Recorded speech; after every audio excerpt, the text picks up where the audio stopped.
The war in Gaza is over. From this moment forward, we can build a region that's strong and stable and prosperous and united in rejecting the path of terror once and for all.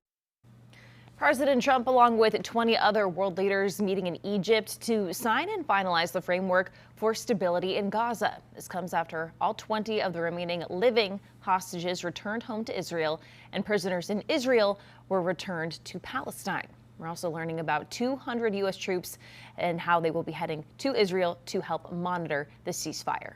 Retired Marine Colonel Mark Kansian is joining us this morning. He's with the Center for Strategic and International Studies out of Washington, D.C. Colonel, it's always a pleasure to have you on. Good morning. Good morning. Thanks for having me on the show. Wow, there is a lot to get to this morning. Let's start with, obviously, President Trump now back here in the U.S. celebrating. A lot of folks there in Israel also celebrating with what has been going on. There's a difference, though, between a pause, a ceasefire, and peace. Where are we in that pause versus peace? And let's talk about phase one, where we are. What do you think about this process so far? Well, so far it's been remarkably successful. As we've seen, the hostages have been released. The Palestinian prisoners have been released. That's very positive. It's been the goal of the Israelis really from day one. The problem is moving into phase two. The Israelis will have to pull back in Gaza. They'll certainly do that to some degree. Whether they will entirely leave the zone, another question. Hamas is supposed to disarm. Unclear that they'll be willing to do that. There's supposed to be a technocratic government. Unclear whether such a thing could exist. And then there's supposed to be an international security force coming in to provide security. So far, no one has signed up for that. So a lot of questions on phase two. And Colonel, we know that about 200 U.S. troops will be heading to Israel to sort of oversee the ceasefire deal and kind of help coordinate other troops and also get aid into the area. But what does that mean? What are those troops going to be doing? What does that look like if they're not actually going into Gaza? This is really a coordination cell, not a monitoring group, because as you say, they're not going into Gaza. They're not going to be holding clipboards and seeing if the agreements have been violated. But they will coordinate complaints about violations. They'll probably provide some intelligence about what's going on in Gaza. And looking ahead, if there is this international security force, they'll have a lot of work to do bringing them in. Very often the United States will provide logistical transportation support to such forces.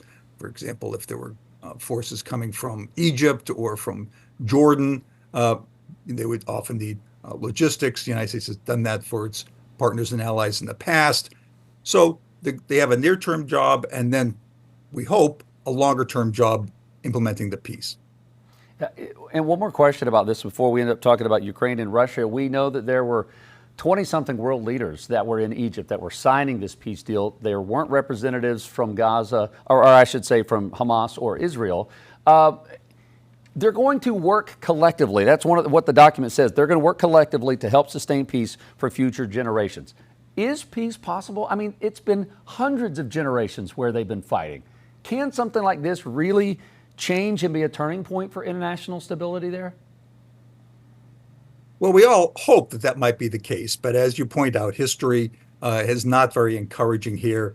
Probably the best that can be hoped for is for a reduction in violence and for some long-term process to take place whereby maybe Gaza will, over time, become a less violent, maybe better developed area.